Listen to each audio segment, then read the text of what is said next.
Il arrive parfois que la prise des repas et l'alimentation en général constituent une vraie prise de tête dans les foyers. Ça dépend des moments. Quelquefois ça va moins bien.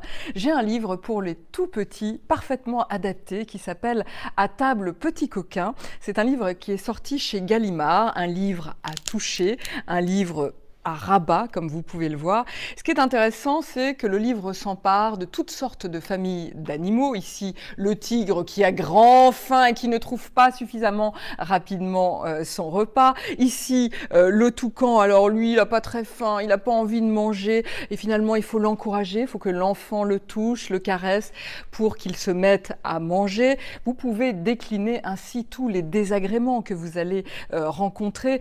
Un singe qui a mal au ventre, on le connaît, le prétexte du mal au ventre pour ne pas manger ses fruits et ses légumes, et d'y aller de vos encouragements et que l'enfant s'y mette aussi et il se met à manger. Quelquefois, c'est la propreté, on s'amuse plus à jouer avec les aliments qu'à les manger. Regardez ce petit tapir qui lui aussi va progresser. C'est ça qui est important dans ce livre, c'est-à-dire que ça amène l'enfant, ça le détourne bien sûr de son propre repas et de ses propres soucis vis-à-vis de l'alimentation.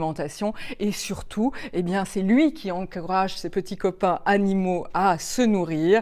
Voilà, c'est plutôt ludique, facile. C'est un moyen de les distraire et surtout de dédramatiser. Ne vous en privez pas. À table, petit coquin, c'est sorti chez Gallimard Jeunesse. À table, petit coquin, Camille Chinchol, édition Gallimard Jeunesse.